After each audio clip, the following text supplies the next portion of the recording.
A very good morning to you. Welcome to the Morning Brief right here on Channels Television. I'm Jeffrey Uzanga. As always, my goons are here, Jeffrey, bright and early. No more goons. No more goons. I will torment you with the goons are actually, they mean... Whatever they mean. I'll not tell you what they mean. My good intentions. They don't mean your colleagues on the Morning Brief. So no more goons. Don't worry. I know what goons means in my heart. So let me show you. Goons in the dictionary means... go ahead, Kadi. I'm not even going to introduce yourself. Because some of the words are actually not printable or for broadcast.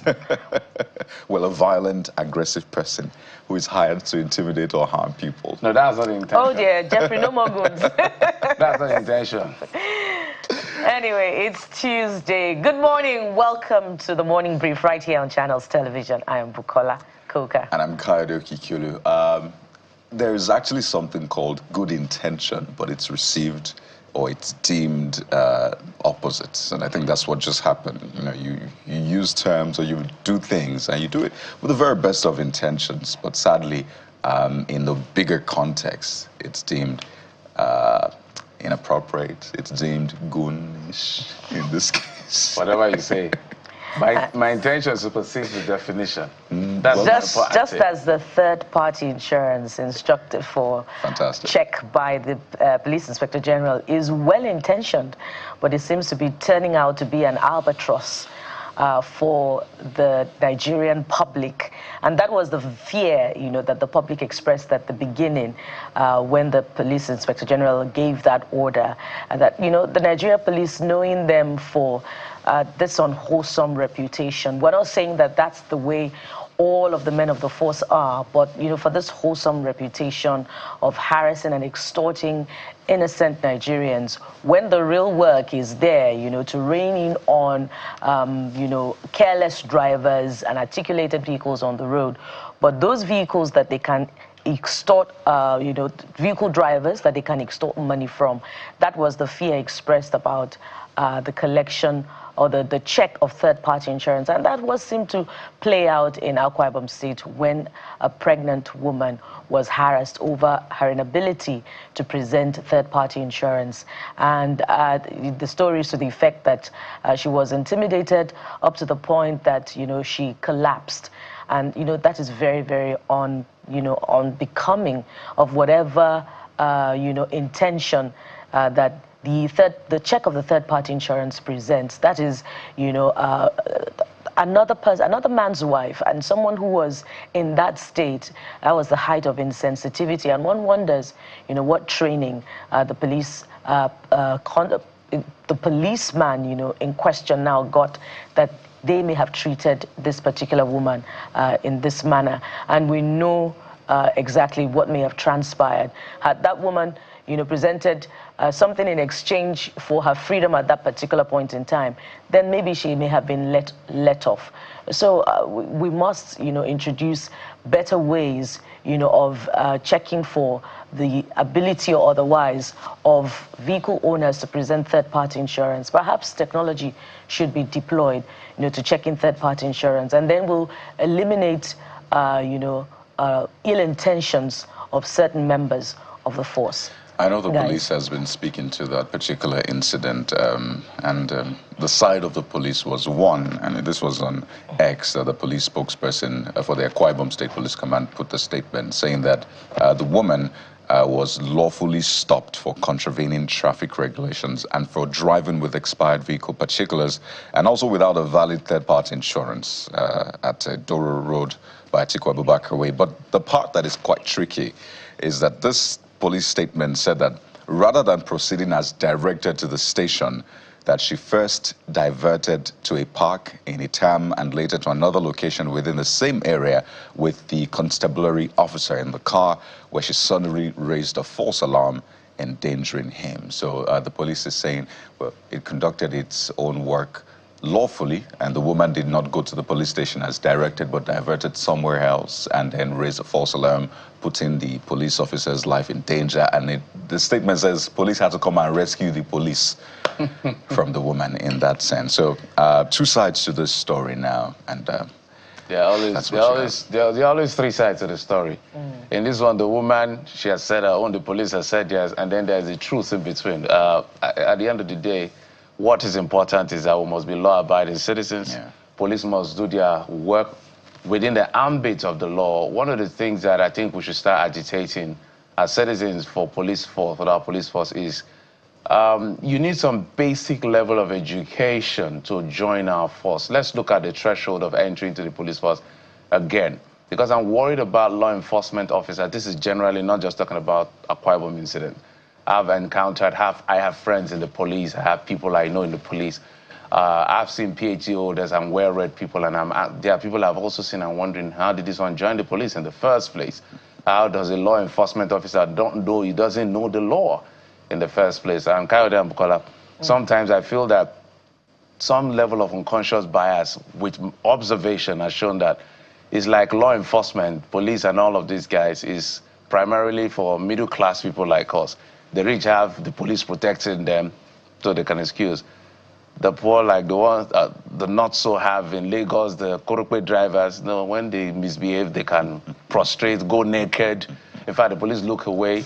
It's people that behave themselves that this law enforcement seems to have their, come up to them with all the laws and everything in between. So I feel that the law should be for everybody. It should be for whether you're rich or poor, you're somewhere in between. If you commit an offense, you should go for it, and the police should behave themselves. I think it's straightforward. The police know that even the tricycles get on the expressway these days. I haven't seen a policeman go after tricycles. The Lagos State government was also recently mulling, a regulation that will see the Korokways, the smaller four-wheel drives, being taken off the expressway, and we know some of the dangers that they constitute. I haven't seen policemen go after, those Korokways, so to speak. You're going to wait for a long time. The statement, put out by the Akwa Ibom State Police Command flies in the face of reason concerning how eventually that woman was treated. The two wrongs make a right. What approach did they deploy to ensure that she complies with the law? Those are the real issues. At the end of the day, we see in that video what happened to the pregnant woman. So have the police justified the directive to ensure that third-party insurance is collected? There should even be, an awareness drive. Many Nigerians do not even know the functions, the real goals of the third-party insurance. That you shouldn't be driving if you don't know these things. Yeah, they shouldn't be driving. So it also speaks to our culture, the culture of driving on our roads. I think this is a lot of wrongs going on. I think that the expectations we have of the police, absolutely we should have them, but we should also set high standards for citizens as well. Absolutely. There should be that high standard. So you should be law-abiding. There should be a balance across. You need to have your registration, your proof of ownership, your roadworthiness, your third-party insurance, your driver's license. That's a basic 5 document. Yeah. That when the police present it to you, no matter how crazy that police individual is, if he's a mischievous element, if he does anything outside that, then he's fishing for trouble. But hey. And vehicle worthiness tests should be automated. Vehicle worthiness checks should be automated, such that we eliminate, needless obstructions from our roads where policemen really, their intention is to extort motorists, not really to do the job. Oh, there's that element too. But my own is that we have a lot of people checking things in Lagos. LASMA, police, VIO, FRSC. Sometimes I want to gather them and say, what's your work? What's your job? Thankfully, the military is above board. No. Okay, guys, let's tell you what we're doing today. Our first conversation on the program today is going to be the conundrum in Rivers State. It appears that there's a bit of closure coming in. We're not there yet. There was a judgment yesterday. In a flurry of judgment that are still coming, there are cross appeals, sister appeals, loads of them either instituted by the government or instituted by the House of Assembly. But yesterday had to do with the incident that happened before the defection as to who should the governor had presented the 2021 budget to. Was it the Amewule-led or a year? And the court has decided that Amewule-led leadership should have been presented that budget because the governor had actually, withdrawn or discontinued the suit, so the suit was actually dismissed yesterday. But there are layers still coming. We'll break it down right here on the program. And from there, we talk about petrol prices. With a recent drop in price of PMS as announced by Dangote refinery, we'll take a look at what led to it and if indeed there's any hope for further reductions, particularly with the coming on stream of Port Harcourt refinery and the Warri refinery. So what should petrol price really be looking like in these states when there is supposedly an abundance? That's if those refineries are actually producing petrol, because there are also talks about maintenance going on in Warri refinery. So we'll look at all of the gamut of issues as it affects how much you really should be buying petrol for in your state or anywhere in Nigeria where you find yourself. So we'll be talking to Who Should Know this morning on the program. And who would have thought that in 2025, children will still be saying up NEPA? This is a challenge we've had for decades, the electricity situation. So today on the show, we'll be speaking with the Rural Electrification Agency to find out the successes they have attained as far as bringing power to the rural areas. Of course, we're talking about how electricity, we know, is a major factor for improving efficiency and productivity. And on our Diaspora Connect, where we reach and touch base with our people abroad, we're talking about fight against racism. And the person you're seeing on your screen, we're going to be talking about how she in Canada is doing the bit she can to ensure that that fight is sustained. And not forgetting, we'll be talking about building sustainable wealth. We'll get some insight on how entrepreneurs and corporate professionals can weather economic challenges and build that thing we call generational wealth. So stay with us for a bumper package on this Tuesday edition of the program. This morning, we cover every area that you can think of.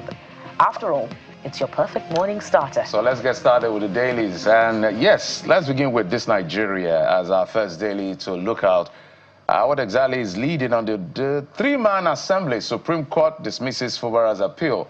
Ameole 26 lawmakers awarded $2 million as cost against petitioners. Why we withdrew. Rivers State government court discountenance withdrawal. That's why case was dismissed with cost. So, guys, I think we're going to dwell on this for a long time. It's part of our segment on the program, so I don't want to just speak on it. But basically, just for context, there are different cases within the Rivers political space that are before the Supreme Court. Only one judgment came yesterday. The other ones have been reserved. So this one has nothing to do with the status of the lawmakers and defection and all of that. It was basically, this case was instituted before they defected. I know they had their issues, fight up and down. Eventually, he became factional leader, and there you go, getting into it. No, I'm just providing context because I've seen a lot of things online, as well as even from people that I expect to know better. Just mixing up. I can understand why you mix up. Even those of us who follow this story, sometimes we almost get mixed up. Because when a case has maybe 5, 6, 7, 10 cases, you don't know which is what. So just to put it there, this has nothing to do with the status. The status is a big one everyone is waiting for. But this has to say that 2024 budget and everything in between there that I presented before the AHIA group should have been presented before Ameole. So anyway. Jeffrey. Don't over-rehearse. We'll get to that part of the conversation. But isn't there any other thing that is catching your interest this morning on the front page of this Nigeria? Well, if you have it, I just want to be as quickly as we can. Okay, I see one here. Blank registration, JAMB sanctions 6 CBT centers. Now, if you're a potential candidate, you may want to get some form of awareness that will equip you so that you're doing JAMB. You're writing that very important test just once and you don't have issues with that particular exam. But we go on to Nigerian News Direct this morning. What is happening in the hospitality sector in Oyo State? Listen to this. Oyo hospitality sector gains over 10,800 new investments in 6 years. That's an interesting one. And, perhaps this is a testament to what's going on in that state in the form of infrastructure development, because it is where, development and stability is found that investment, of course, will naturally, gravitate towards. I would like to read what this 10,800, what is this? This people building. What exactly does this mean? So maybe you and I will have to check out the pages of the Nigerian News Direct. 10,800 new investment. What does that mean? It's a specific area of investment, hospitality sector. What does it mean in so English? Exactly, what does it mean? And what's the template, that other states can learn from? So why are the hospitality investors going there? Maybe a context. So a member of government, I think it was the Commissioner for Culture and Tourism, Wasiu Olatunbosi, who was speaking yesterday, said, and let me use the words, he said, overall, registered hospitality ventures in the state have risen by 10,800 since 2019. So I think this is just saying, CAC, how many businesses registered under the description of hospitality since 2019? And are operational? So that's another thing. Okay. The operational bit, the profit bit, that's another part of the conversation. So it's just registration. Okay. But Kayode, are you sure? I just quoted what the commissioner said. I didn't make this up. Let me say it again. No, perhaps you also need to back that up by going to Oyo State and finding out indeed I'm giving you the measure of physical investment. I'm giving you facts. I'm giving you facts right now. One more time. Overall, registered hospitality ventures in the state have risen by 10,800 since 2019. But it doesn't mean that they're not operational. I didn't say they're not operational. I'm just trying to be nice here.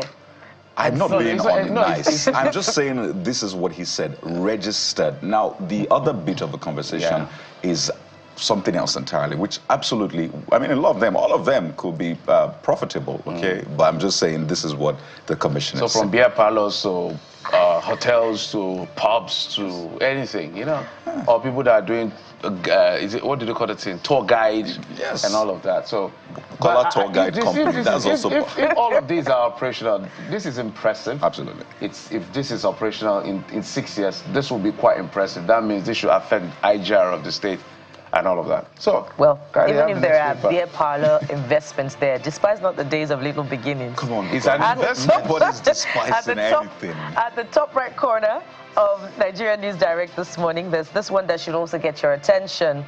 That would be 100-day power outage. IBEDC UCH seal agreement to restore power following Adelabu's intervention.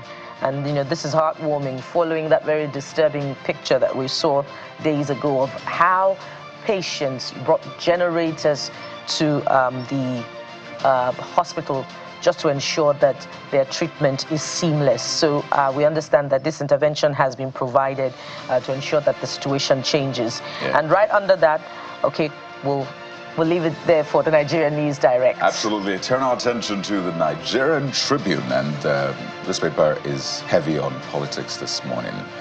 Atiku, Tambuwal, others visits to Obasanjo. I'll take that again. Atiku, Tambuwal, others visits to Obasanjo sparks fresh debate. I wasn't at Obasanjo's house because of 2027, says Atiku. But Obasanjo said, I won't talk about 2027. So page 15, it's funny how nobody's talking about 2027, but 2027 is being talked about.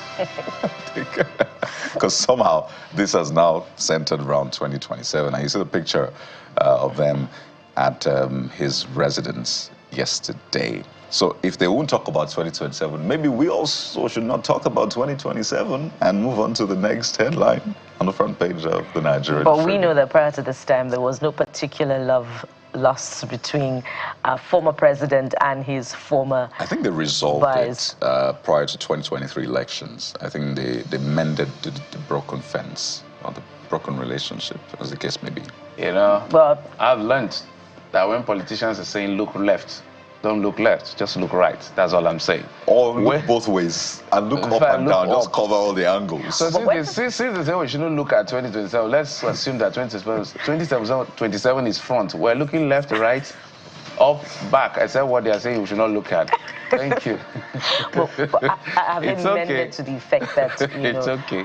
There will be expressive demonstrated support for the ambition of former Vice President. I think to some extent, former President Obasanjo gave him support for that 2023 election. There was that. Well, I know Obi also came in the mix, right? We saw that video where the former president actually stood up from a chair and handed over the seat to the presidential candidate of the Labour Party. Where he was like, no way, no, you're not going to run. So I think things are getting better. But just to mention, reiterate the point you made about the UCH matter, which is also on the front page of the Nigerian Tribune. Yes, it's good that they found some sort of resolution. But this 107 days of power outage, there has to be some sort of repercussion. Somebody has to pay for it. Somebody has to pay. Okay, maybe we'll go to the next paper, The Guardian. Let's maybe wrap up with The Guardian. It's a different headline altogether. Stronger Naira unsettles the foreign exchange market amid waning dollars saving. Well, it's great to see this, but I think it's early days yet. Well, since the Bloomberg match system, I think over almost 3 months now, December, January, February, just counting that way, I think it's fair enough to say, I mean, it looks like it's going well. Because at this rate now, it looks like you're able to plan. There's steady gaining in strength. You know why I'm saying what I'm saying? If you watch the market, there's a lot of talk and speculation, and perception plays a key role in the market at the end of the day. Some people hold dollar accounts, or in fact, I heard about 30 billion in dollars, dollar account and all of that. But what we're saying that we've seen dollar go to 1.9. Naira go to 1.9 per dollar, and we came all the way to, I think, about almost less than 1,000, and people were withdrawing their dollar. So that's why we're saying this year, if there's a great achievement that this government can achieve, is to make the market settle, like a bit of stability. But that would mean intervention. Yeah. No. For now, because it's floated, there's no what do you call it? There's no subsidy for FX anymore. So no, nobody's intervening now. Right. Nobody's intervening now. So, but that's why in the next 3 years, for instance, the government is saying we're going to keep it at 1,005. So it could come less, it could come more. So if oscillates around that number is fair. So that's what I'm saying. The statement almost unsettles FX market, waning dollar. No, because I think it's been consistent. That's what I'm saying. I say we went from 1.9 to almost 1,000 naira in this administration's life. So calm down. Besides that, Jeffrey, I'm not saying I'm not happy. I'm saying calm down. Besides that, Jeffrey and Kad, it's also interesting that this stability is coming at a time where we're seeing continued importation of petroleum prices. And you know, prior to this time, petroleum products rather, prior to this time, we would have seen an increase in the pump price of petroleum products. But we now have guaranteed domestic production amid the continuing war, price war between Dangote refinery and petrol, the NNPCL. For me, it's just curious that there's some form of stability in the FX market, the naira to the dollar. I don't know if you're making the same observation. So I'm happy. Whatever happens, if crude is coming down and we're gaining, the naira is gaining strength. The crude, the what do you call it? The PMS price will also come down, right? That's how it is. I don't like where sometimes our economy defies economic logic. But the PMS price is only coming down, from one side of the market, not across board. NNPC. So those questions should be asked. We will take a quick break. And when we come back, we'll get to the very first conversation for the day. Bukola has interest in petroleum economics. Maybe we'll do a course. We all have interest. We'll take a break and we'll come back to start the very first conversation that has to do with reverse politics. Join us again.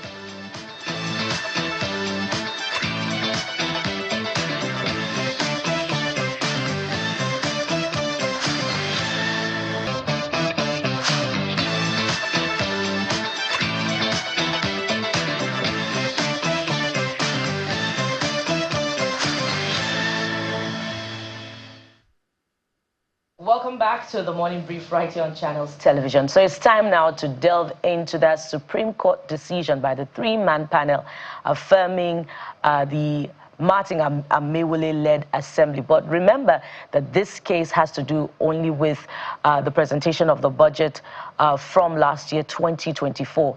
There are other matters that would be decided later on, particularly on whether or not they are still members of the PDP, and that is, the contentious issue that many are still looking forward to. But what is the implication of this judgment by the River State House of Assembly? Let's get right into the by the court, the Supreme Court rather. Let's get right into the discussion discussion this morning. And we have joining us Mr. Henry Ekine, a legal practitioner and National Legal Advisor of the Committee for the Defense of Human Rights, CDHR. He joins us virtually from Port Harcourt. Good morning, and thank you so much for joining us on the program. Good morning, and thank you for having me. It's my pleasure to join you. Yeah, and so let's just start with a setting out of how you received and are perceiving this particular judgment by the three-man panel of the Supreme Court. First, I think I would need to, maybe on the legal understanding, straighten some issues. I wouldn't quite say that the Supreme Court made any judgment yesterday. Matters were before the Supreme Court for hearing. And one of those before the hearing was sought to be withdrawn. And then the others went on for hearing. And judgment for those that were heard reserved for a later date, when the Supreme Court will communicate to the parties, perhaps through their counsel, when the judgments will be ready. Some may be confused, so what is this talking about? That the Supreme Court said something when the notice of withdrawal was brought to its notice in the court. That was a ruling, not quite a judgment. But I wouldn't want to bore the viewers much as to the difference between a judgment and a ruling. Having said that, it came to me as not really any serious concern, understanding that a litigant, let's say if it were a trial court, the claimant, or here in appeal, the appellant, has a right to discontinue or withdraw his appeal at any time before judgment. And that's simply what I think that the appellant in that case, the governor of Rivers State, did by filing the notice of withdrawal of that particular appeal. And in most cases, you don't even need to espouse the reasons for your withdrawal. It's a simple 1 line or 2 lines notice to that effect. All you're required to do by the rules, file that, serve on the parties, serve on the court, and then you tell the court you're no longer continuing on that appeal. And then the court will accordingly dismiss it. And where certain steps have been taken, then based on the discretion of the court, may award cost against that appellant. So that was exactly what happened with respect to that particular appeal that emanated from the judgment of Justice Omotosho of the Federal High Court and got to the Court of Appeal when the Court of Appeal last year upheld that judgment of Justice Omotosho that was delivered in January of 2024. So that's legally and understanding the judicial processes and proceedings, exactly what happened yesterday. Yes, I understand that interpretations and drawing implications have always been whenever a judgment or a ruling, particularly in political matters, had been made by one court or another. So the same thing yesterday, after that withdrawal by the appellant, the governor of Rivers State, there have been a number of constructions and, if you like, interpretations of the implication of that withdrawal. I think for me, it's straightforward that the implication of a withdrawn appeal is that the appeal dies and ends at that stage. That's the primary implication, just like every other claim at a trial stage. If the claimant withdraws or discontinues his claim, it ends and, of course, absolves the defendant of any further step, except where they have a counterclaim. In this case, absolve the respondents, except where they have a cross appeal. Then they can continue their own appeal. But a further implication of that, if it's on appeal as it is now, would mean that the appellant who sought to challenge the decision of the lower court has exercised his right not to further challenge and leaving that decision of the lower court as the valid and subsisting decision. So, Mr. Henry, should we be excited about, should we be enthusing about this particular dismissal, particularly because, rightly noted, the governor's lawyers had gone ahead to withdraw that case because time had elapsed over it. But remember that the Rivers State government has presented the 2025 budget of over 1 trillion naira. And, you know, the budget for 2024 had been expended. So should we be enthusing that the judiciary has done something remarkable in this particular dismissal? Yes, again, I would say it's not much about what the judiciary has done, it's about what the appellant did. Because in this case, it's just to liken that the judiciary really didn't do much. Where the judiciary would have done something would have been when an appeal was heard. And then you examine the positions of both parties, reviewing the appellant's brief and the respondent's brief. Then we would have examined at that point what the judiciary would have done.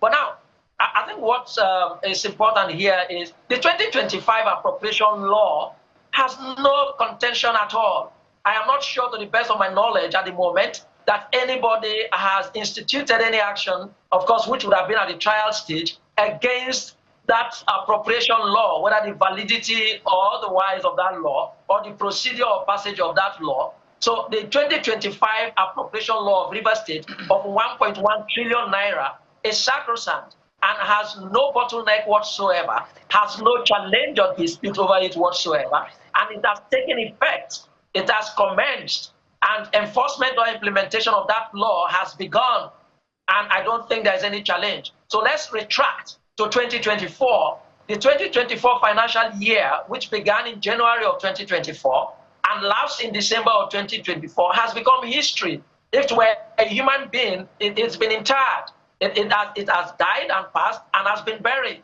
So the implementation of that law, or if you like, the execution of the projects that were contained in that appropriation law have long been concluded.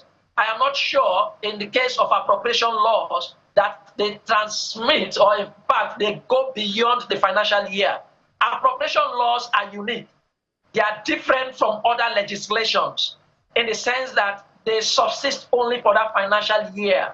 And that is why year on, you make another appropriation law. So the 2024 law that was specifically referenced by Justice Omotosho, and which was a subject of that litigation, has been spent.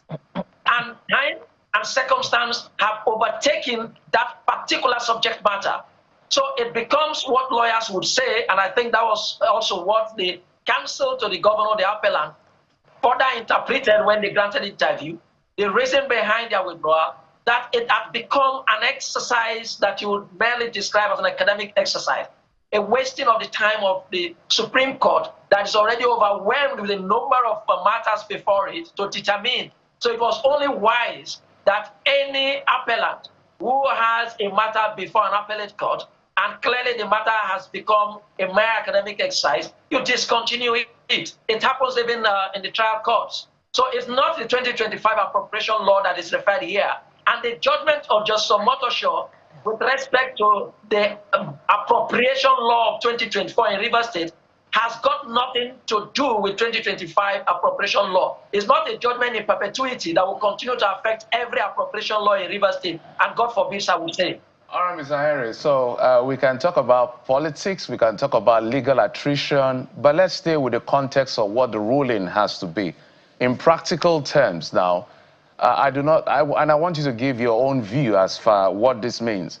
Of course, Appropriation Act is time-bound, but there are also components within Appropriation Act that can be passed on, like the capital component and all of that. But perhaps, if I'm right, help me if I'm wrong here, the ruling has clearly said that the right persons to do business with, as at the time, based on Justice Omotosho's ruling or judgment, is Amewule led House of Assembly. That is what I understand to be what played out in court yesterday, given that withdrawal, because you've also said that the appellate court decision referencing the trial court decision becomes a subsisting judgment of the court, and that is how we abide by it. So what happens to whatever was done as at a time by the governor and any other person besides appropriation law? Because I know there were issues of vetoing him and all of that. I can't go to all the details. What happens in the eyes of the law? Let's say this is purely academic, it's time-bound, it's gone and taken away. I'm talking about the appropriation. But what about every other business of the day? Because it looks like the judgment said that is the right person, or those are the right people to do business with government and legislature? Help us out here.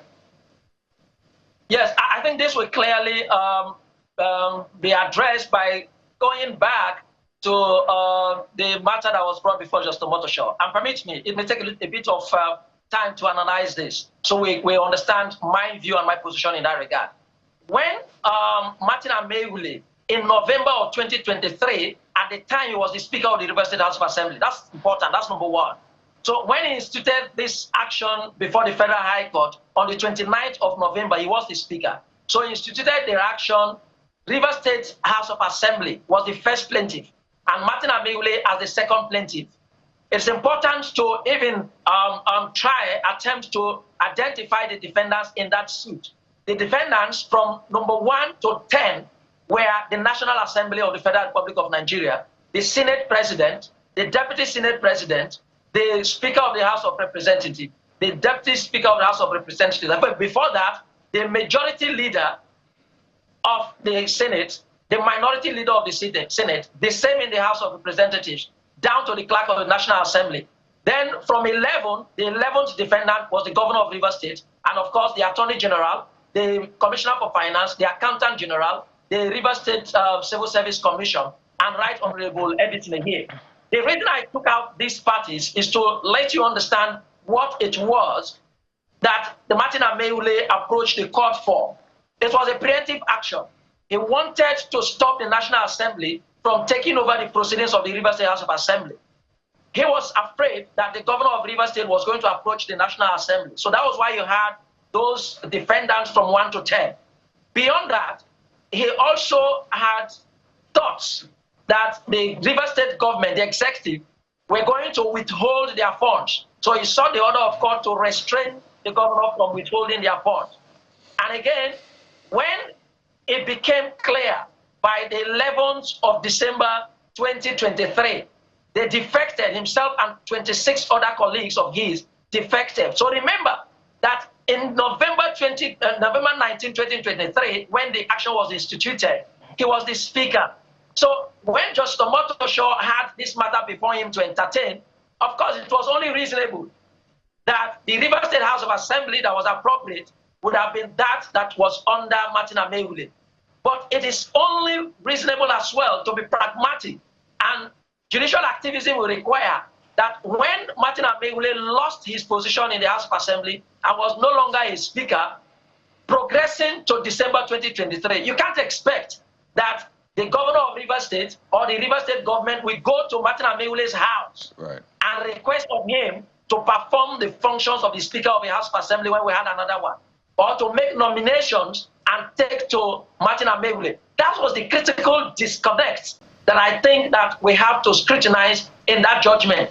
And there are subsisting matters before the Federal High Court that deal particularly with the question of defection and the fate of Martin Amaewule as a member of the River State House of Assembly before we even talk about his speakership. All right. So moving forward, when the River State government proceeded in December 13th to present the appropriation bill then to the House of Assembly, we have just one House of Assembly established by the Constitution. But at that time, under the speakership of Right Honorable Edison here, it's considered appropriate.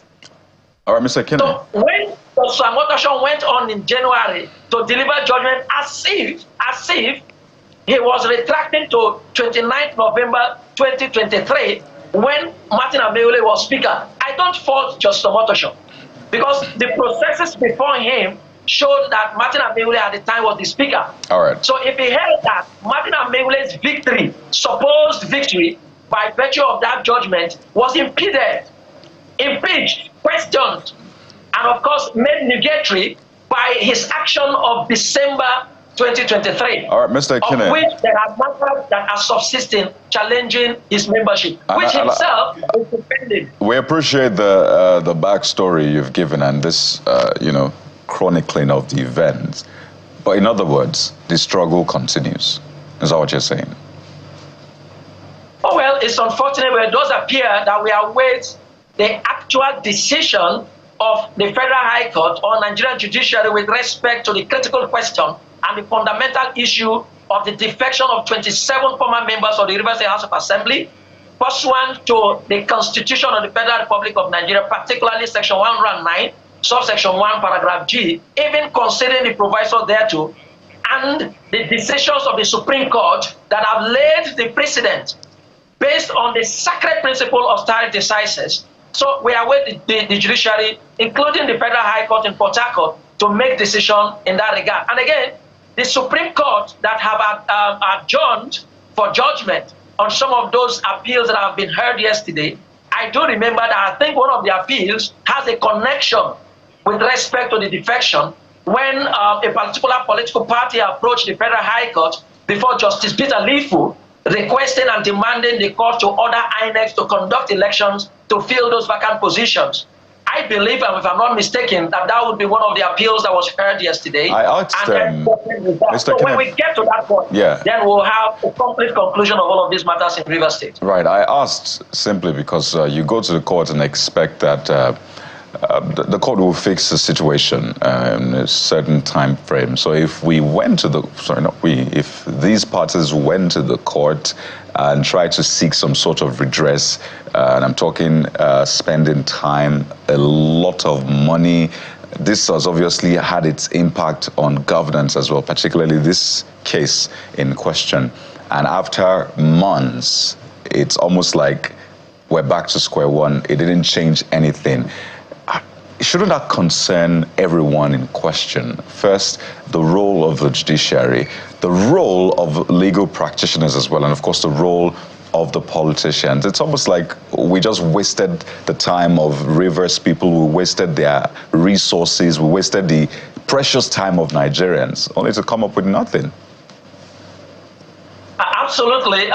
Reasonably, there should be concern in regards to the actions of the stakeholders here. And I have identified three critical stakeholders: the judiciary, and of course, that's the body bench, and then the political parties, and then the political office holder, public office holder.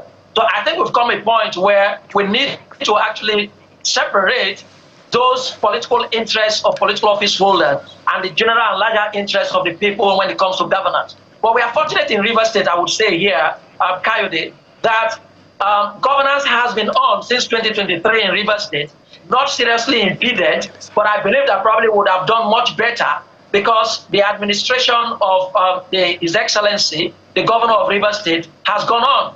I do not see the Governor himself being at the center of all of this because at the time he had his challenge was when the tribunals were determining his fate post-election. So all of these matters appear to be matters of contestation as to the membership and leadership in the legislature in Rivers State, the Rivers State House of Assembly, not particularly in the executive. So governance has been on. Like we just discussed, the 2024 appropriation law has been implemented. And even as we speak, 2025 appropriation law is on ground. It has commenced. Enforcement is on, implementation of projects are going on. And indeed, Mr. Ekine, that's why, I'm wondering whether, this case dismissed by the Supreme Court is less important because it also bothers somewhat on the legitimacy of, the Amiwili state-led state assembly and the continuing presentation and, transaction of business with a four-man Edison Ehi assembly. But clearly it's an ongoing conversation, and the coming days will be telling about how, the courts would rule on the Rivers State matter. Mr. Henry Ekine is a legal practitioner and national legal advisor of the Committee for the Defense of Human Rights, who has helped us to understand this case a little better. Thank you so much, sir, for your time on the program. Thank you very much for having me. Always my pleasure to be on your platform and then to contribute to development in the areas of law and constitution and good governance. So much appreciated. Thank you, sir. And so from the courts, we head out to the oil sector, particularly as it has to do with the pump price of petroleum products. And Jeffrey is set to take that. All right, let's get away from politics to petroleum products. We're being joined in the program by Mr. Billy Gillis-Harry, the president of PETROAN, joining us via Zoom. Mr. Gillis-Harry, it's good to see you again.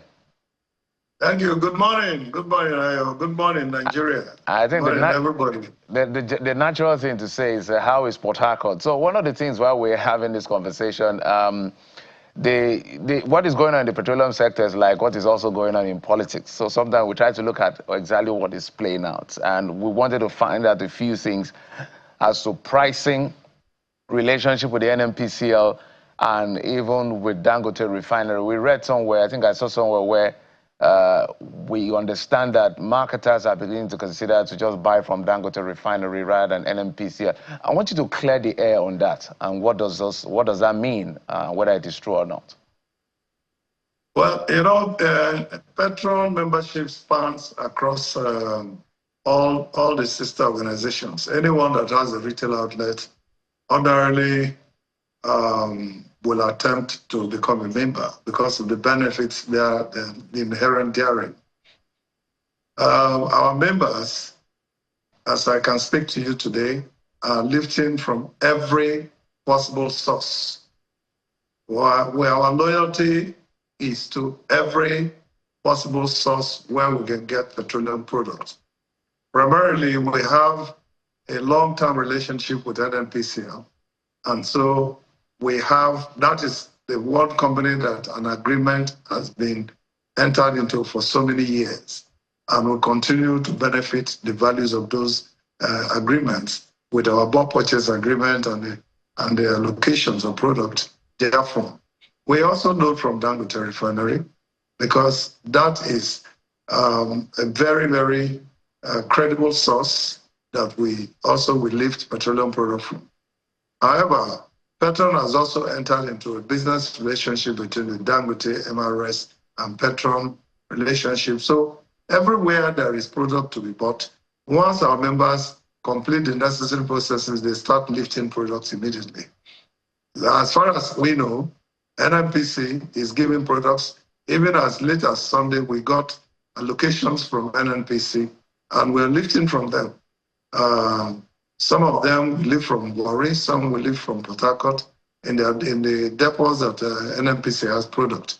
So continuously, product is being provided for us, and of course, that's why you can see there is no retail outlets that have capacity to purchase products that don't have. We have petroleum products abundantly available in every retail outlet. That's great to hear. At least we shall have the products, but the pricing is not the big question. How much are you lifting from Dangote? How much are you lifting from NNPC? Well, Dangote's prices are very clear. He has announced to us that he reduced the price from 970 to 890. And as soon as our members start paying for that and lifting, that will reflect in our retail outlets. NNPC was still giving us product at the old price, and they keep shifting too. We also expect them to be able to respond to the price changes, and then also give us access to their portal from where we order for products and lift. So I think that our patronage is for all the sources where we have petroleum products. And NNPC is critical to us too. So, sir, this reduction by Dangote refinery, is it, born out of patriotism as it's been touted, or more as a result of the continuing price war with the NNPCL? Well, I wouldn't call it a price war, because the sheer size of operation between the refineries are very clear that Dangote has an advantage of high volume. So I don't think that competition is what I'll call it. I'd rather say it is a product of support to each other, if I may say. The prices that Dangote have reduced, as far as I know, it could be attributed to entrepreneurial economic factors that reduce or worked out processes for what the price of producing 1 liter of product will be. And therefore, every businessman is usually bound to make profit, so that the profit can take care of necessary challenges, necessary charges, necessary payments and bills that will come so that they can be in business. So I believe that Dangote must have calculated what is beneficial to them. Minimally, don't forget that they are really not 600,000 barrels of crude oil refining capacity per day, which, as of today, we are told that they are operating at, I think, about 60 to 70%. So we have a lot of product coming from there. But don't forget also that there are products that are also exported from there to different parts of the world. Recently, you heard that Saudi Arabia benefited from Dangote refineries. Mr. Gillisari, why are we still importing? Why is the NNPCL still spending 5.5 trillion naira on importation of petroleum products if Dangote has the capacity to meet Nigeria's domestic consumption? And Dangote has said it over and over again that it can't supply and meet Nigeria's domestic consumption. Well, I really would not encourage NNPC to import if I am in a position to advise NNPC. Because we have our domestic refining capacity, upgraded and up and running, and they're all roaring. So the idea that any company imported, I can't tell if it was NNPCL or any other company that has import license that imported those products in the last few weeks or few months that have gone by. But I will advise, that we focus on the production that is being made in Nigeria and make our economy, to be strong based on our in-country production and consumption. So that's my take on that. So Mr. Gillisari, what we expect is that when the dollar or the Naira is strengthened such that we're seeing in the market today, as well as other components, for instance, the price of crude oil, we are expecting to see more affordable, if you will, more affordable, say, PMS. Why don't we see that as often as we should? Let me just do a little bit of calculation to let you know how this business works. We paid a refiner, in this case, any refiner, say 970 naira. And then we have already taken delivery of maybe 10 million liters or 22 million liters, as the case may be. And then suddenly price drop, by 10 naira or 20 naira or 60 naira or 100 naira. That drop cannot be felt in the market, in the retail outlet very easily, because we have to sell off all the products that were bought at that 970 plus all the logistics challenges and costs imputed to rates. Now, if we don't do that, that will entail a closure of business, because there are so much payments, so much cost attached to lifting 1 liter of product. There is logistic costs, there is financial charges, there are different kind of charges and payments that are associated with selling 1 liter of product. And that is why we are very much supportive of what Dangote MRS is doing, because they are also giving us opportunity to be able to, reduce our exposure, to buying products that can be affordable. And that's the right word to use, affordability. What is affordable? What the Nigerians can afford from their pocket. So until that product is sold out, it will be difficult for that same company that procured 10 million liters or 20 million liters or 5 million liters or 2 million liters to go back and purchase another one. So it should be clear, to us that we retail outlet owners are willing to respond immediately to the market, but we are constrained by the fact that there were previous purchases that were made that must be evacuated and sold off first. Well, as we begin to wind down, so there's a conversation around pricing. I think for the average consumer, they want to buy petrol for as low as possible, right? But there's also what happens within the market, the sanity of the market.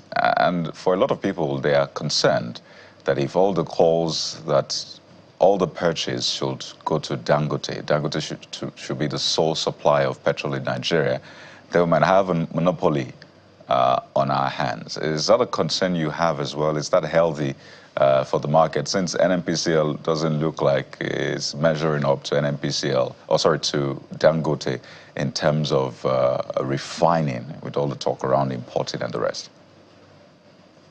Well, I certainly do not in any way support any kind of monopoly. That's one of the reasons why we came out smoking from all sides of the gun to make sure that monopoly is not part of the discussion. Because there are retail outlet owners who have just only one retail outlet, and they have responsibility. They have economic responsibilities even to our country, to their families and to themselves.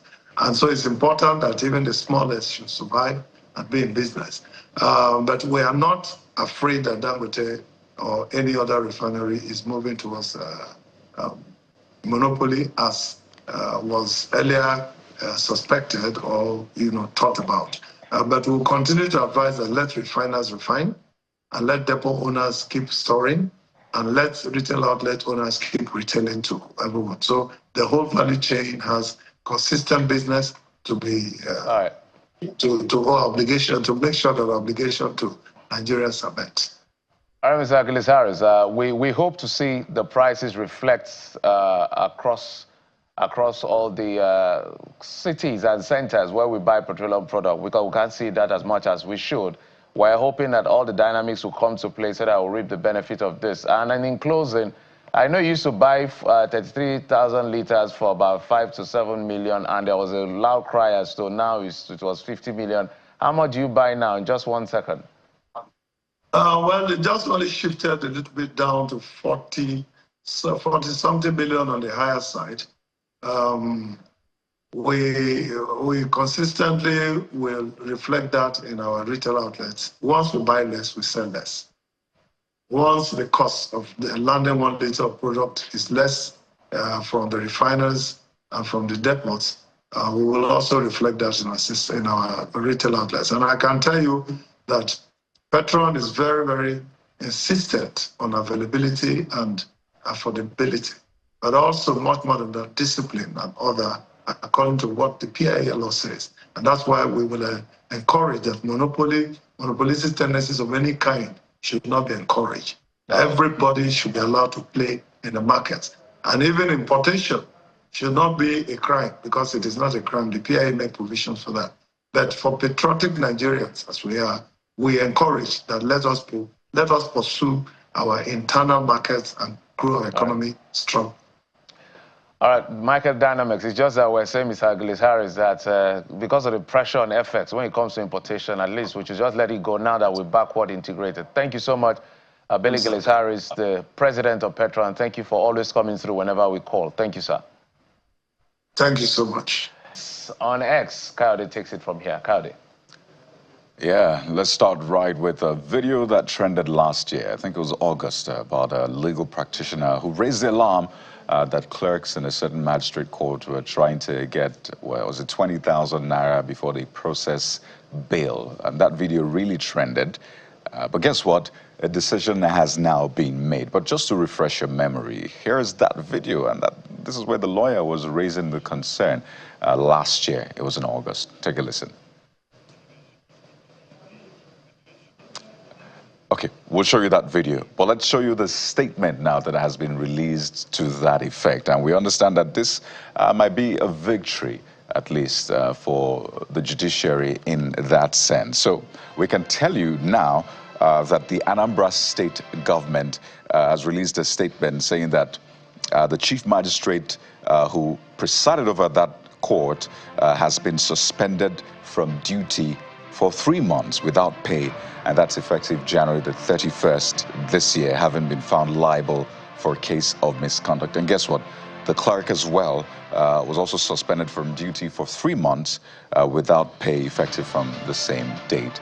So it's at least cheery for a lot of people to see that this case was not just swept under the carpet, that there's now been some sort of closure to that. So kudos to the Judicial Service Commission, chaired by Justice Anya Chibule, that's the Chief Judge of Anambra State, for making that decision on that. But let's move on to yet another matter now.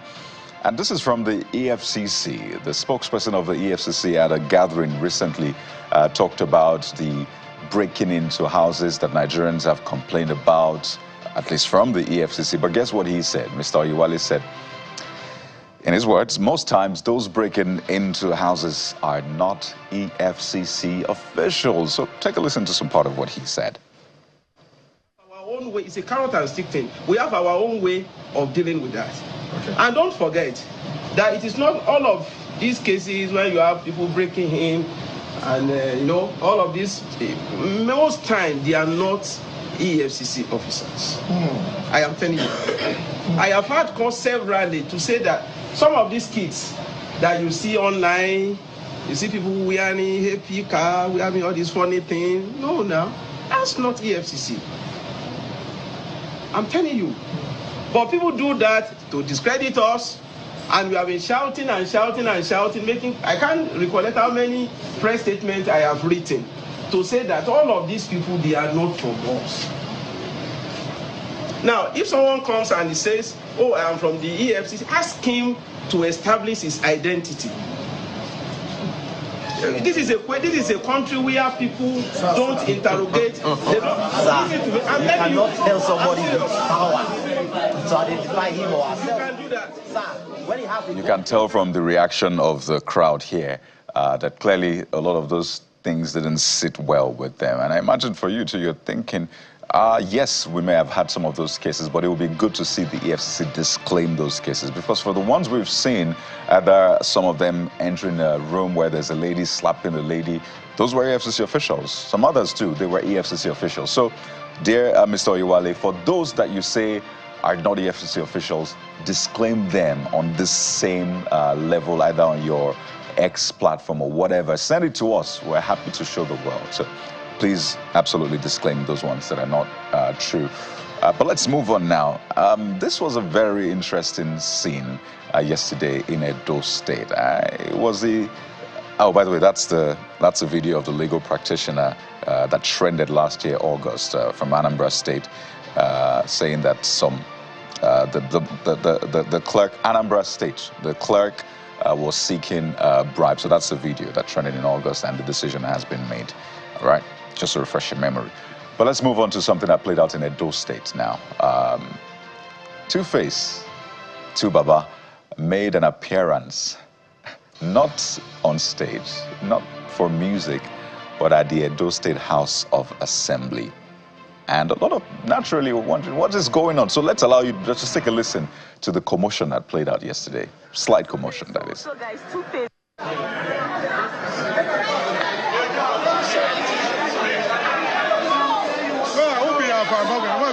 Two-Face Dibia.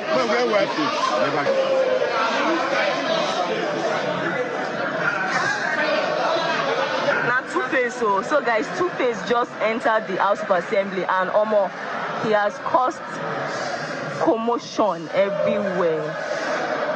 Two-Face in the Edo State House of Assembly right now. Two-Face Idibia is in Edo Assembly.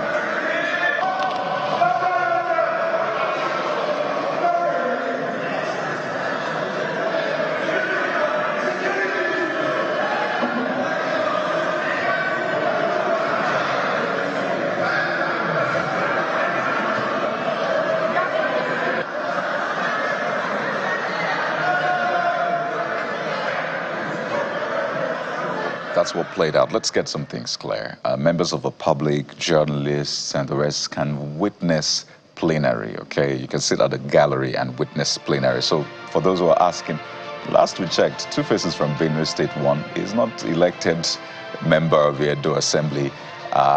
You're able to, just witness plenary naturally. That's why we have the gallery.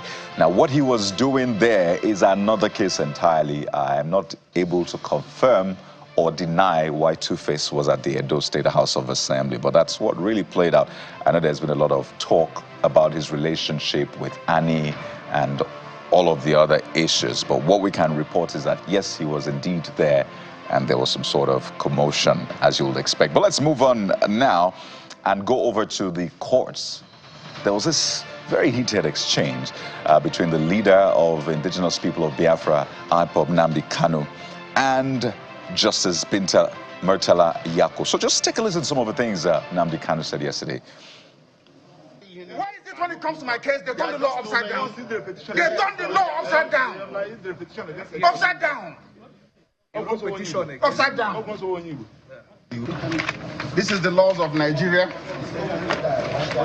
The prosecution and this court doesn't know the law. That is the fact. Yes. Poor knowledge of the law is killing Nigeria. Poor knowledge of the law, they don't know the law. This is a federal gazetted law of Nigeria that says here that the chief judge of Nigeria cannot tell Binta Nyako what to do. It's here. It's your law. Just obey it. Okay. That is why I do what I do. I agitate for Biafra. I agitate for Biafra. My right to agitate. My right. They turned it from reasonable felony now to terrorism. Stop talking when I'm talking.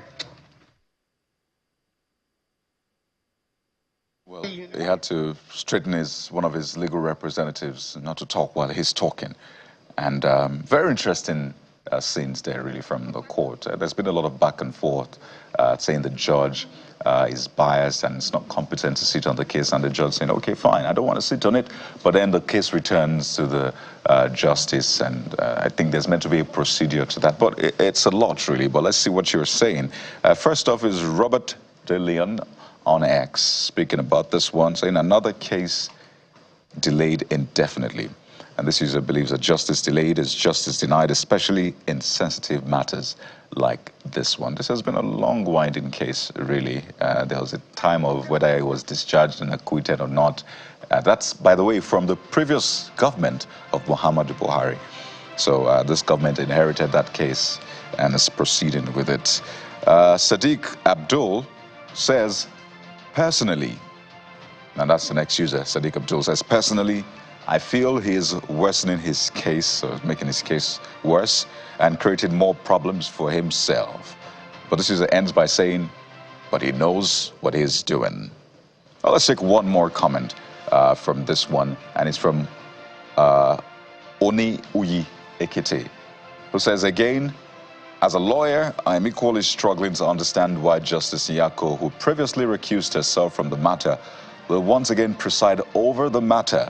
It is anomalous. It suggests that her assignment to the matter has premeditated intentions. I think what was said was there's a procedure to that. And it's always interesting what plays out in court. It's different from what some will say is common sense. There are procedures to these things. And that's why we saw all of that play out. But this is a case we're following. But we have to leave the trends for now. You can be a part of this, hashtag CTV Morning Brief, or you send a message to the WhatsApp number you see on your screen during the show. We'll take a moment now. And when we return, we'll talk about the all-important conversation of electricity, particularly for the underserved and rural areas. What is going on with the Rural Electrification Agency? That's in a few seconds, so stay with us.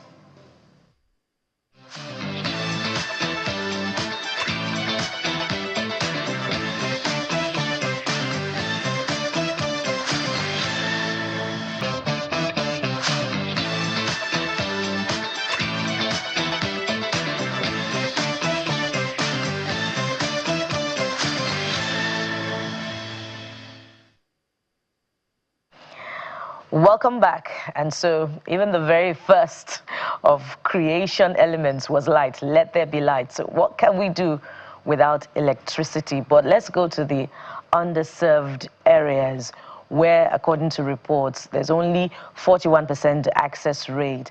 And by implication, that means that in those rural areas, they may be getting access to only 12 hours or less of electricity per day. But it appears that the new leadership of the Rural Electrification Agency is poised to change that narrative.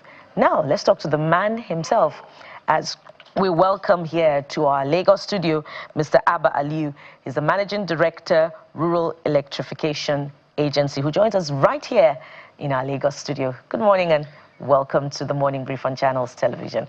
Good morning and thank you for having me. And I'm sure you've heard this a lot in recent times. Congratulations on your appointment. Thank you so much. Yes. So, The figures are there, as I've outlined. So what is your strategy as you assume leadership, to change this narrative? Help us understand your action plan. Thank you very much for this opportunity. The clear mandate of Rural Electrification Agency is to just two things. One, create electricity access for communities that are without the access. And in context, Nigeria has the highest number of people that are without electricity access. The second mandate is to create reliability for the underserved. So these areas are areas that they have the access, but the reliability is very low. So these are the two key mandates.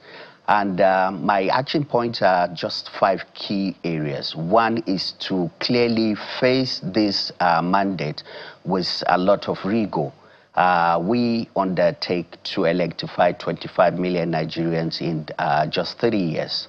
And we have different programs that we articulated to achieve that, one of which is the biggest public sector funded project funded by the World Bank to electrify 17.5 million Nigerians. And the second one is through the Rural Electrification Fund project that we created called eHeart, energizing health, education, agriculture, rural communities, and incentivizing electric mobilities in rural communities. So these are the programs that we designed purposely to electrify these 25 million Nigerians. The second aspect of it is to create data, because electrifying these communities without data is quite challenging. And the recent Electrification Act that was signed by Mr. President had mandated Rural Electrification Agency to be the custodian of the National Electrification Strategy and Implementation Plan. And we have already started working on that.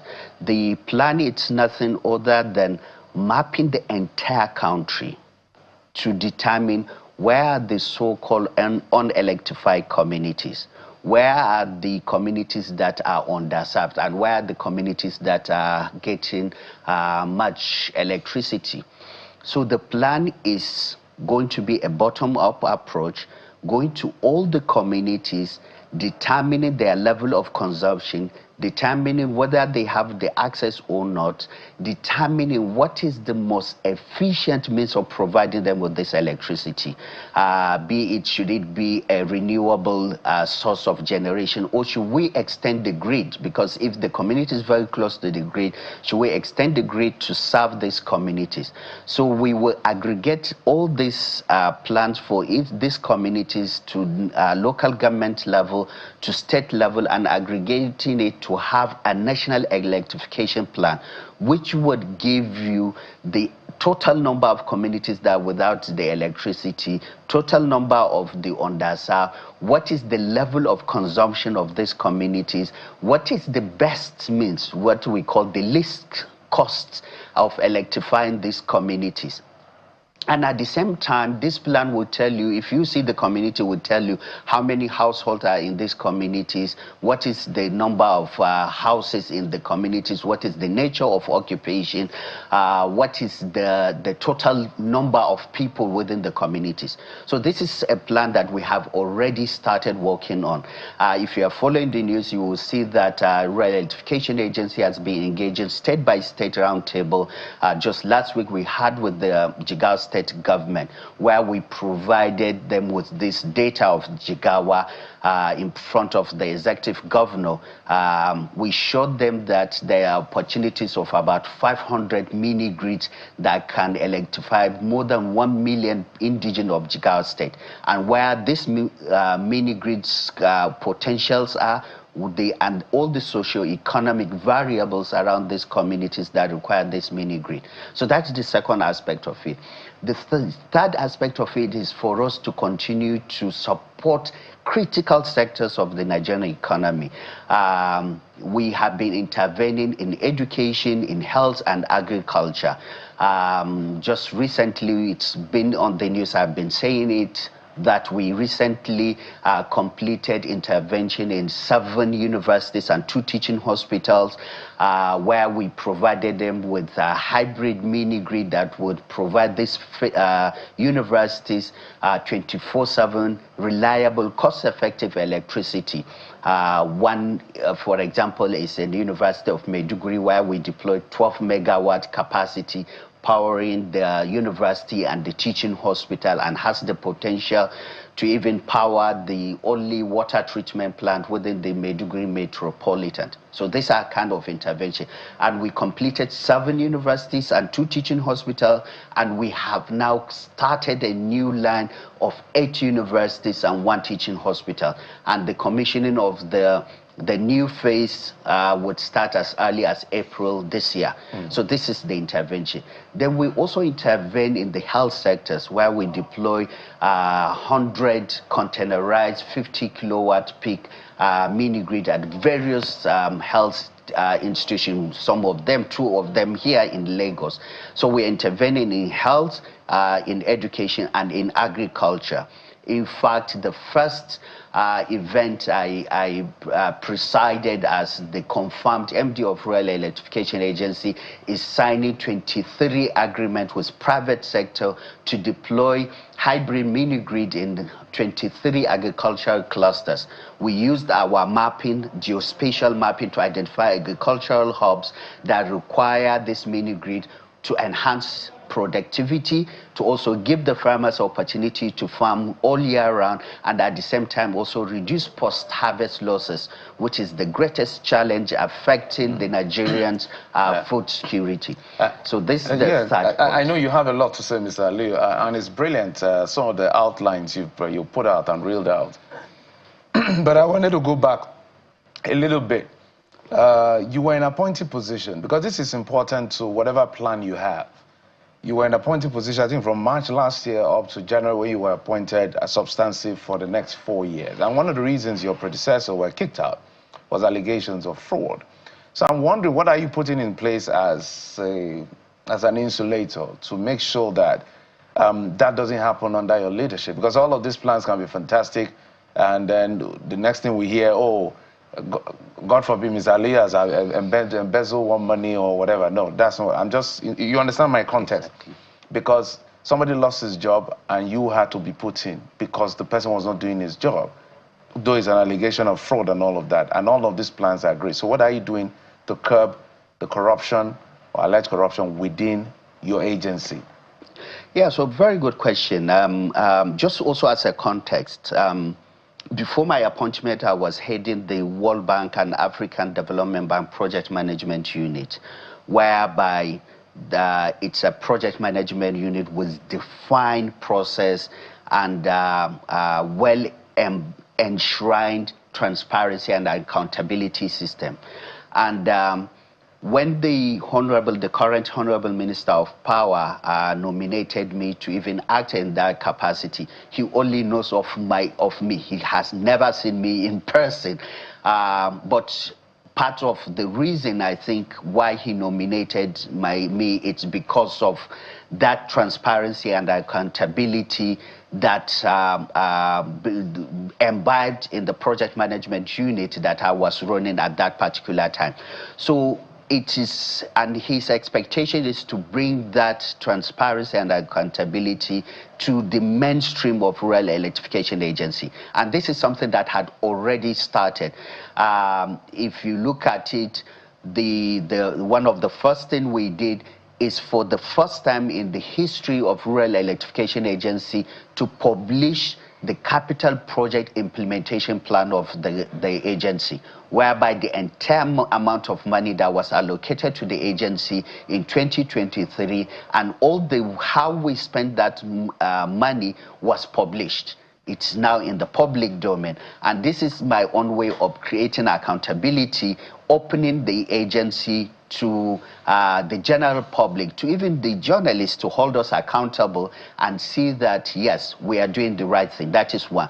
The second aspect of it is also leveraging on data to be able to communicate and also establish what we are doing. Currently, even our technical standard has been improved. Even if we install a solar street light, which oftentimes because we install many of them, it's very difficult to account for it. But now we have data loggers that we can install on this solar street light, that if you come to our office, you can communicate, you can see. If we say we install 2,000 solar street light, you can see them. So using technology also to open things up. And at the same time, it's also improving our internal process. We just engage with the support of the World Bank. We engage Delbach, a consulting company, and is redesigning the operational framework of the Rural Electrification Agency to make sure that there's checking balances and each and every segregation of duties, and make sure that we strengthen our internal audit system within the agency to create financial accountability. Yeah, the reason I ask, because I'm looking at the budget for 2025, this is not passed. You have an exposure of over £500 million Naira. Yes. That's a lot of money.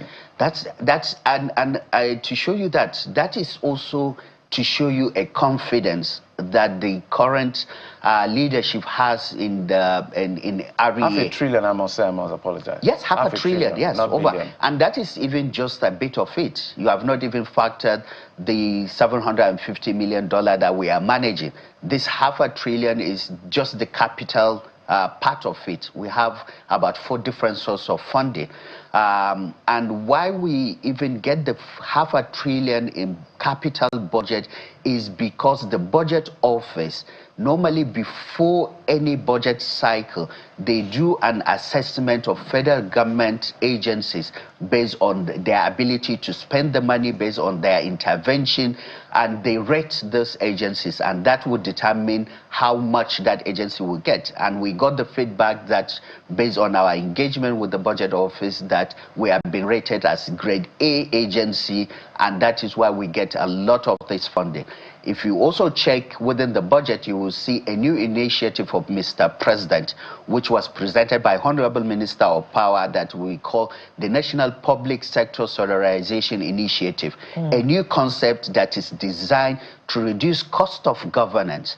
100 billion has been allocated for it, and what we are going to use that funding for is to solarize the entire public institutions. And oftentimes, budget is being allocated, but we don't go and analyze the figures of that budget implementation. The current leadership did that analysis and see how much public sector institution are spending in the procurement of diesel, in buying and repairs of generators. And to address that funding is being provided for us to now solarize this institution.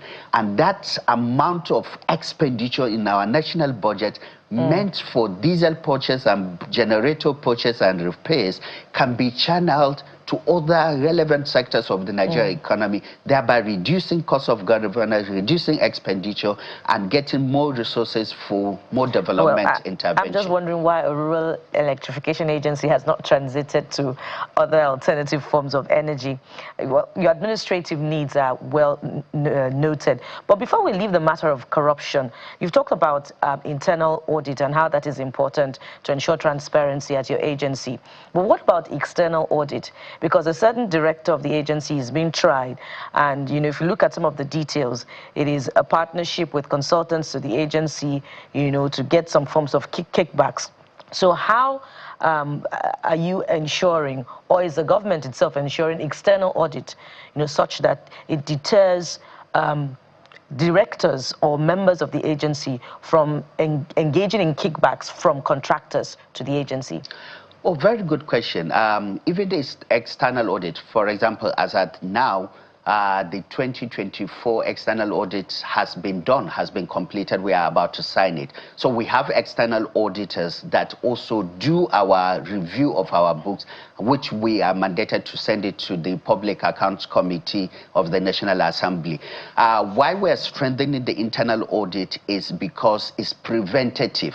right? The external audit is normally at the end of the year, then look back, review the books, but the internal audits looked at the operation day in, day out, thereby reducing the cost and preventing any means of fraud taking place within the agency. And that is why I'm strengthening the internal audit more. But we also have the external audit concept that is being done year in, year out in REA. Now, listening to you talk about your action plan, you've talked a lot about mini-grid and dependence on instruments from the World Bank. But in the long term, what is the plan for sustainability of these equipment, these resources for dependence on power supply?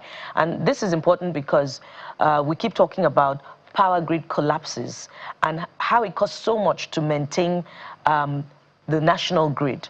So in the long term, these instruments for the supply of power at the rural level, what is the plan to ensure maintenance of them such that they serve in the long term? The key sustainability framework that we adopt is building our infrastructure around the private sector. That is a key. And that is why if you see what REA now is doing, is reversing more from issuing a contract to more around public-private partnership. So bringing the public sector, de-risking the sector for the private sector, for them to now bring in their money and deploying the infrastructure. So when you have the private sector, if you are in the private sector and you borrow money and you deploy an renewable infrastructure or you deploy a mini-grid, you will make sure that that mini-grid is operational because you need to get revenue from that mini-grid to be able to pay your debt and even make some return for yourself. So building the first level of sustainability for us is building it around the private sector, not to just get a contract, get a contractor, deploy mini-grid, finish it and leave. No, we get the private sector to bring in their funding and we risk the sector through capital grants and we get that infrastructure being deployed. That is one. The second aspect of it is most often are things that have been ignored, which are very essential to the sustainability of whatever infrastructure we deploy. So take, for example, land matters. Land matters because we require land to deploy our solar photovoltaic panels.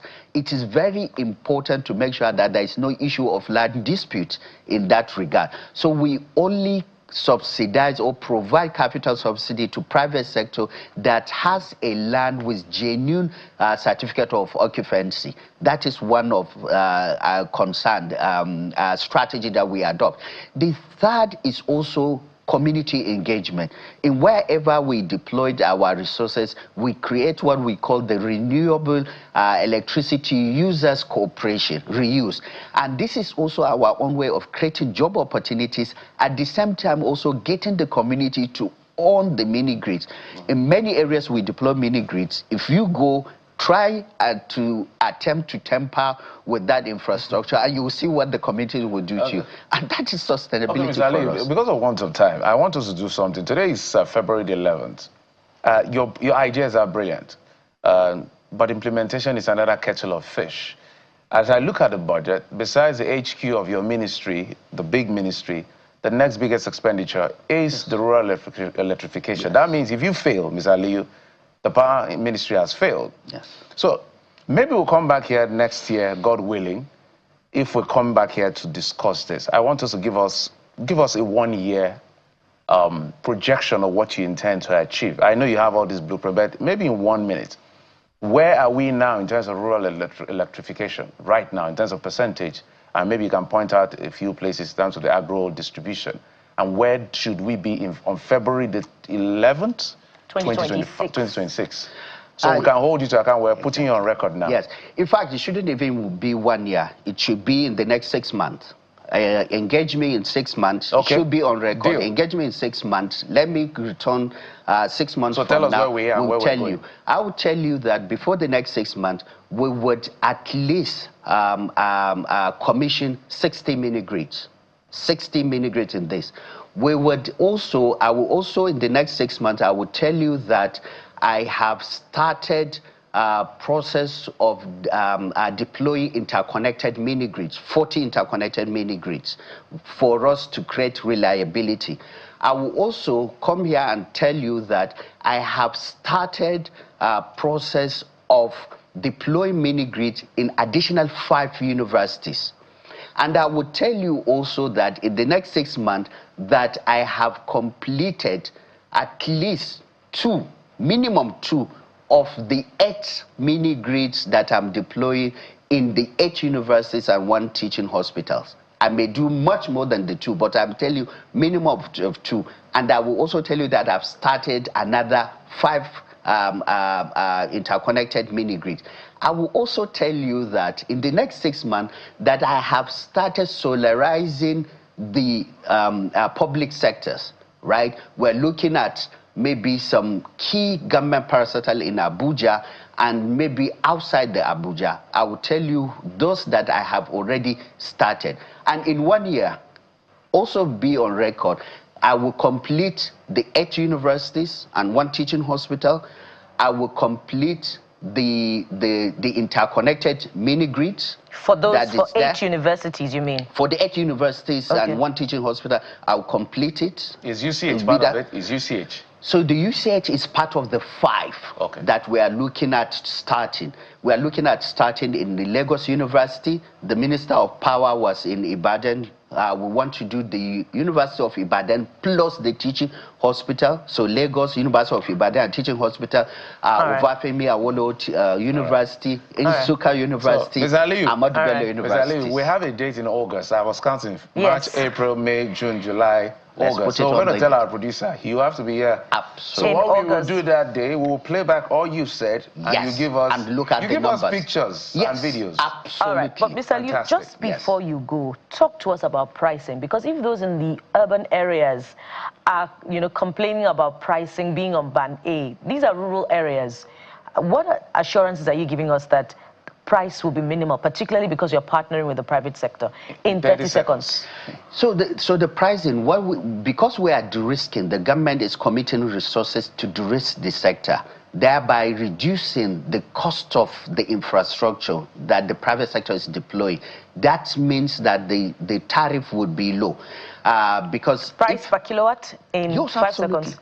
What would be price per kilowatt? So it depends on also the distribution network and the cost of the infrastructure. It differs, but it starts from 120 Naira per kilowatt. All right. Yes. Thank you so much, Mr. Abba Aliu, Managing Director, Rural Electrification Agency, who has been with us here in our Lagos studio. Thank you so much for your time, and you have our best wishes. We'll be bringing you back. Yes, in August. In August, yes. to reflect and review the promises that you have made. Exactly. Thank you so much for having me. And from here, we'll take a break now. When we return, we'll bring you another interesting conversation. Stay with us. We'll be right back.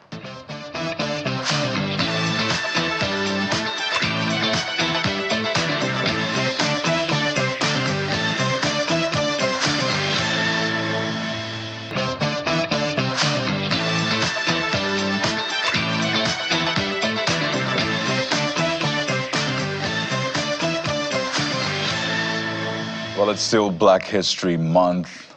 Yes, it's not a thing here in Nigeria, but it ripples across the world, really. And today we're having a very important conversation on championing anti-racism initiatives and fostering inclusion. We're joined on the show by Anna Akimalayo. She's the founder, Aminoff Society, and an addiction nurse clinician with Vancouver Coastal Health and Fraser Health Authority. Of course, she joins us from Canada. Good morning, Anna. You're welcome to the Morning Brief. Hi there. Good morning. Thanks for having me. I know you've had to stay up, so thank you. I imagine a lot of coffee will help at this point. But let's talk about the work you're doing, particularly with the context of Black History Month. There was Super Bowl and, the performance, which had a very deep sense, or at least a deep connotation of some of the struggles of Africans, African Americans in America and in other parts of the world. And just recently, because seeing that you're an addiction nurse, I've been seeing Nigerians in Canada, videos of Nigerians who are on the streets, some of them said to be doing drugs as a result of drug abuse and issues like that. It's a lot to condense, but tell us where you play in the midst of all of this. Okay, so my organization, we support the mental health of migrants and refugees, and we started by my deep commitment to like helping migrants, refugees, and newcomers. So where do we come in? As a nurse, I work closely with these individuals, and I've seen how they struggle to navigate here in Canada. And we thought about how best we could support, our people to navigate this by providing enough resources, information, and direct support, actually. And you're right, I've seen those videos as well. And I feel that comes in with like a lot of challenges that these individuals face on arriving here in Canada. So a lot of people come in with like high expectations of the country, and they come over here and they met with disappointment. From my impression of those who end up struggling with addiction, it's kind of like based on like the systematic issues that they might have faced without the right support. And most people who struggle with addictions, who are like migrants or refugees or newcomers, are likely those who are homeless. So when you're homeless, you are at risk of being exposed to things like that. So yeah, in a nutshell. And this is a very important conversation. So I'll mention names. Some of the videos, you had Simi in one of the videos, Peter in another video, then Marcel. Yeah. For you to migrate to Canada, at least from this part of the world, you must have some considerable means, right? Because it's not cheap to relocate in that sense. You're converting Naira to dollars, and you need to have a lot of it. Some of them from well-to-do families, I must say, and then they go to Canada for different reasons. They find themselves on the streets. So you can hear Marcel speaking about his challenge with sickle cell. He had some injury on his leg. You hear Simi also speak, Peter also speak. Yes, you say that there are systemic issues, but what more can we do as a people, as a society, to protect our own and ensure that our very best here do not become the very worst there? They still remain the very best. Yes, I know people have to demonstrate some kind of like, funds or resources that they could come and live here and thrive here, but Canada isn't what a lot of people think it is. Yes, those Simi and the rest, they might have coming from a well-to-do family, but the challenges that a lot of people face here are the inequalities in health. And there's like, discrimination in employment, and also the struggles in education as well. So what can people do? So organizations like ourselves, we're basically raising awareness to help people understand what's available for them here in Canada to help them thrive.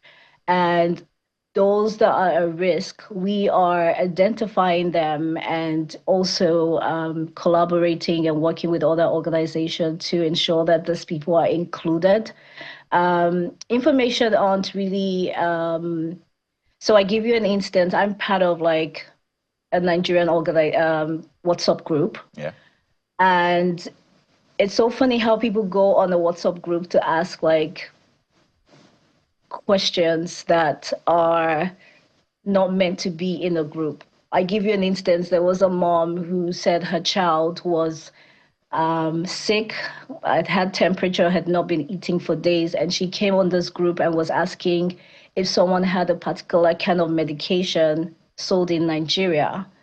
But you would think that there is awareness of where to get information and how to get support, but you would be surprised that people don't have that. And that's where organizations like ours come in supporting migrants and refugees and newcomers with like information on how to get support. Things are quite expensive here. I don't think people have a lot of information, as you know, it's said online. Yeah. Healthcare is expensive, even if you're from a well-to-do family. When you think about the conversion rate, it could be quite expensive. Absolutely. And there's so many insecurities here. You know, there's food insecurity, there's housing insecurities. People struggle to get jobs due to like the systematic issues when it comes to like credential recognition. So there's so many factors here that we as an organization look at, and we also work with other organizations to ensure that, you know, things like that don't happen to people coming into the country. And I think it would be great to hear about your successes, because this is a tough one. You're almost swimming against the tide. It's like, it's not even David against Goliath. It's almost like an ant against Goliath, because there's a system that has been built for years. There's a government backing it. There's also the usual rhetorics. Now, Canada is having its own fair share of battle with the US. There had to be a lot of cuts in Canada itself. So everybody's just looking inwards and saying, well, we first before others. But help us understand the psyche of migrants, right? There's this saying where I'm from that if you're not able to progress in your journey, the natural thing to do is go back to where you're coming from, right? It's a saying in Yoruba. And I've seen a lot of people comment under those videos that come back home. We're ready to take care of you at home. Why can't you just come back home? So why is it usually tough for those who are going through those challenges, seeing that it looks like the system is obviously against you, to say, you know what, I'm coming back home. At least I'm sure at home, at all, now in bad pass, as they say. I wouldn't say the system is totally against people, to be honest. I just feel like it's kind of like down to knowing what resources are available for you. And now a lot of people understand that there are resources and there's support available. So there are three key things that we focus on as an organization. We focus on education, advocacy, and direct support. So we are educating people on like the reality and what's there and how to access this support. And then we're also advocating together with other organizations. We're advocating for like better policy, not just improvement of the policy that's on there, but making it culturally appropriate. And I think that's what makes us different, because we're very culturally mindful about the things that we do and how people think and how people understand what the culture here in Canada is about. And then we also provide like direct support. So when people that access our services, we provide direct support. We try to understand where they're coming from as Nigerians, for instance. I totally understand, Anna, but what I'm trying to say is for a lot of people, going back home is a no-no. It's not on the table. When others see that this is actually a better option for you, because maybe the system has tried its best in that sense, and you're just not fitting in. So I'm asking that, why is it really tough for some people to say, you know, I'm going back home? But it's because Nigerians don't give up. Like, right? They just don't give up. Like, it's almost like a strength and a weakness. We are a very resilient community, if I'm being honest with you. Like, for instance, I left Nigeria when I was 16, 17 to the UK, and then I studied there, and then I moved here about 5 years ago. And I also did face some like systematic issues, and I could have just packed my bag and like, I'm going back to London. This makes no sense.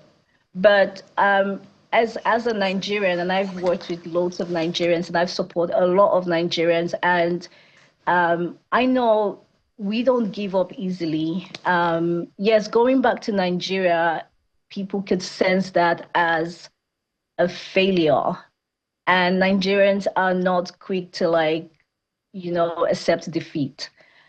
So going back to Nigeria might not be the first solution. So I'm just trying to encourage a lot of people out there, but rather like seek help. All right. Seek help. And we have to anchor at this point, but quite vital point you've made. And thank you for the great work you're doing. Thank you for staying up to have this important conversation. And we're absolutely here to support you and others. We've been speaking with Anna Akimolayo, founder, Enough Society, addiction nurse, clinician with Vancouver Coastal Health, and obviously Nigerian who never gives up. Thank you, Anna. Wish you the very best. Thank you too. Thanks for having me. Absolutely. We'll take a quick break now. When we return, we have one more leg on the show, so stay with us. We'll be right back.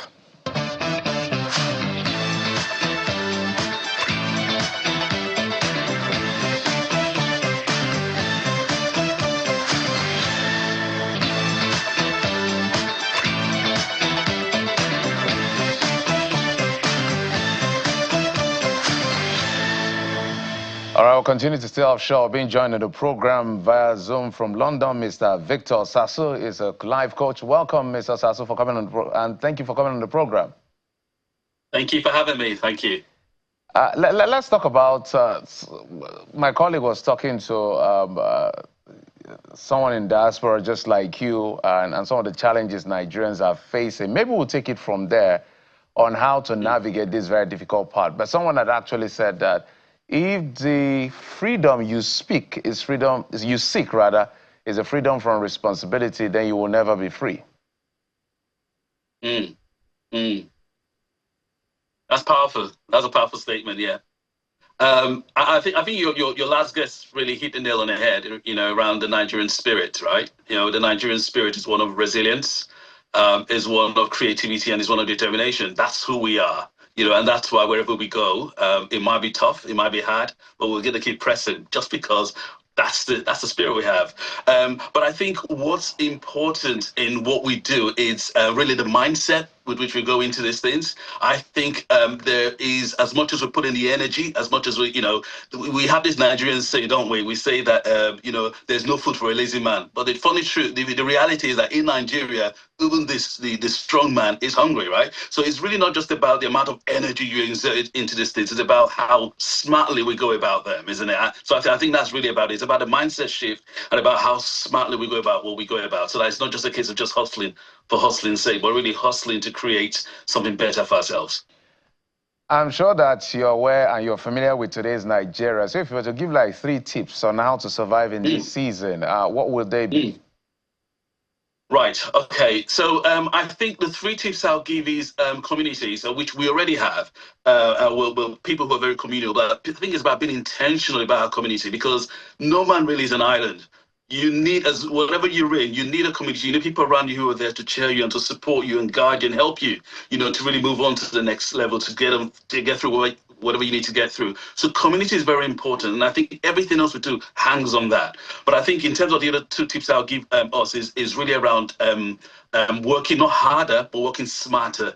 And so what I mean by that then is rather than just doing what we're doing every day, day in, day out, and not getting any result, it's really about reevaluating what we do and thinking again, how can I do this perhaps in a different way just to get that answer? So for the man, for example, who's thinking, you know what, I'm a graduate, I still can't find that job. You know, government is not giving me a job. You know, it's about thinking, you know, what are the skills I have? Or what skills do I need to go and develop, you know, and really try and work on in order for me to actually make myself, expose myself to the opportunities out there. So to that young person out there like that, I'll be saying to them, you know what, you know, go on YouTube. You know, you have a phone. Rather than just being on social media and dragging people as we like doing, you know, utilize that. That is a business tool you've got in your hands.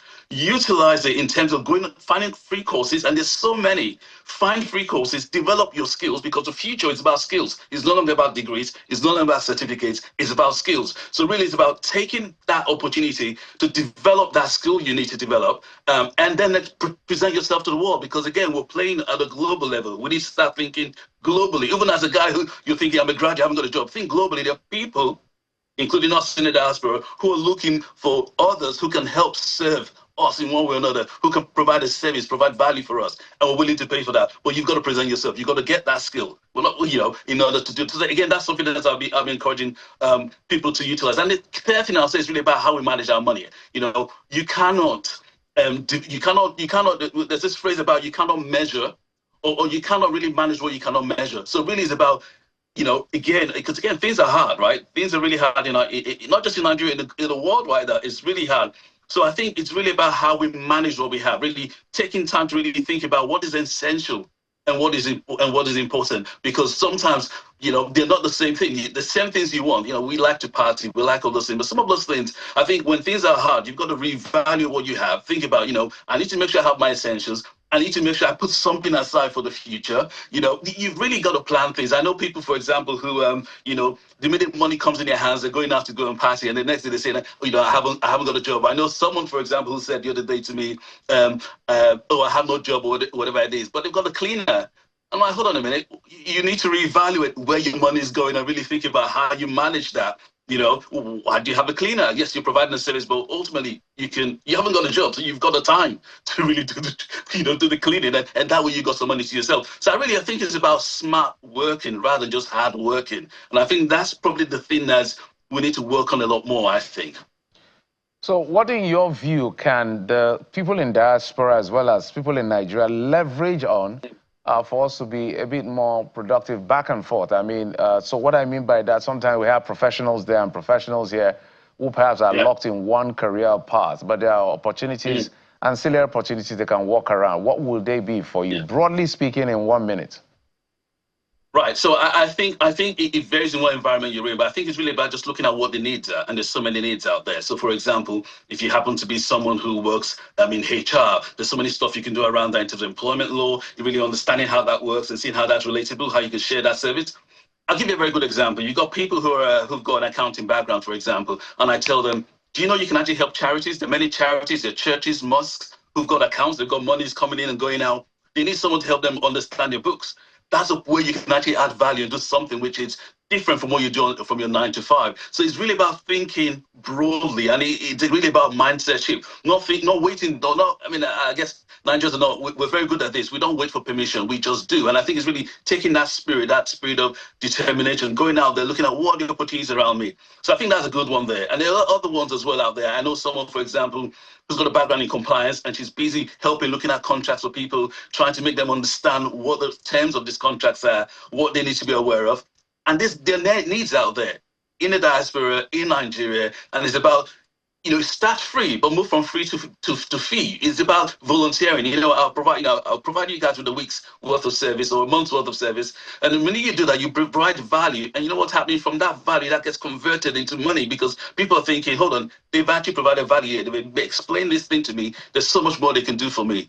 No one will just come to you and say, oh, I'll give you that. You've got to demonstrate that. Yeah. Mr. Sasufa, I let you go. Yes. There was a time coaching was a thing, and you are a coach. How is it really paying as much as it used to pay?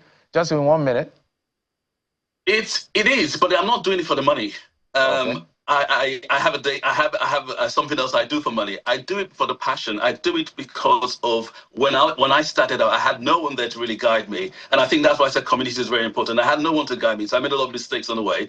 But part of my vision, part of my life's mission is to help others along the way, to guide them on the way, in order to see true success. And so you're not going into coaching for the money. You're going to the coaching because you really want to help. It's an act of service. That's how I see it. I don't see it as a money-making scheme. It's more about an act of service. And I've got so much to give because I've got so many scars. I've got so many mistakes I've made in my journey, in my career, and everything else.